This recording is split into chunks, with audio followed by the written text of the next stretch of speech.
সবাইকে সমাজতান্ত্রিক ছাত্রফ্রন্ট ঝিনাইদহ লড়াই করে যাচ্ছে।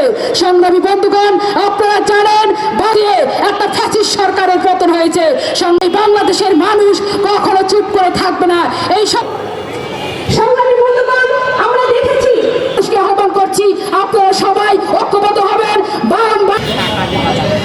আগামী দিনে এই বাংলাদেশে একটা বড় আমরা যতদিন পর্যন্ত শোষণ মুক্ত সমাজ প্রতিষ্ঠা না হবে ততদিন পর্যন্ত কোনগুলো দরকার, আগে যেগুলো দরকার আমরা কি তার জন্য অনেক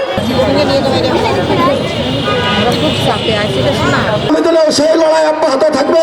সেই লড়াইয়ে সবাইকে ঐক্যবদ্ধ হারাম। ইতিমধ্যে আমাদের এই সমাবেশ স্থলে উপস্থিত হয়েছেন 9 বছর পেরিয়ে গেল, আমরা কি সাম্য পেলাম? সমন্বয়ক কমরেড নজরুল হোসেন, সবাইকে বাংলাদেশের সমাজতান্ত্রিক দল বাসর আর যে ঝিনাইদহ জেলা কমিটির সংগ্রামী সদস্য সচিব। এটা দ্রব্যমূল্য, আইন শৃঙ্খলা পরিস্থিতির অবনতি, মানুষের বাক স্বাধীনতা ইত্যাদি ইত্যাদি মিছিল সমাবেশ সভা করার যে অধিকার, সেই অধিকারগুলো কেড়ে নিয়েছিল শেখ হাসিনা সরকার। তার চেয়েও ভয়ঙ্কর ব্যাপার ছিল বাংলাদেশের মানুষ গত 3টা নির্বাচনে ভোট দিতে পারে নাই। কারণ গণতন্ত্রের একটা উল্লেখযোগ্য উপাদান হলো মানুষের ভোটাধিকার, তাদের প্রতিনিধি নির্বাচন করা।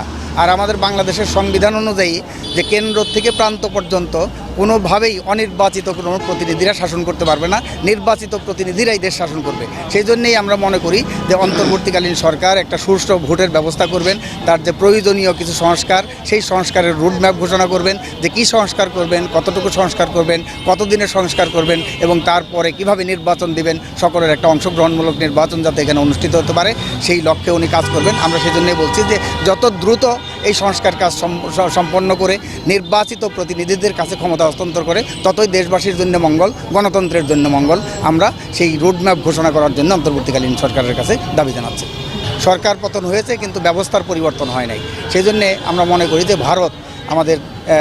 ভারতের একদল উগ্র সাম্প্রদায়িক শক্তি, তারা আমাদের আগরতলায় আমাদের দূতাবাসে হামলা করেছে, জাতীয় পতাকা সেখানে পুড়িয়ে দিয়েছে, কলকাতার আমাদের দূতাবাসের সামনে বিক্ষোভ করেছে, হামলা করেছে, বোম্বাইতে আমাদের দূতাবাসের উপরে হামলা করেছে।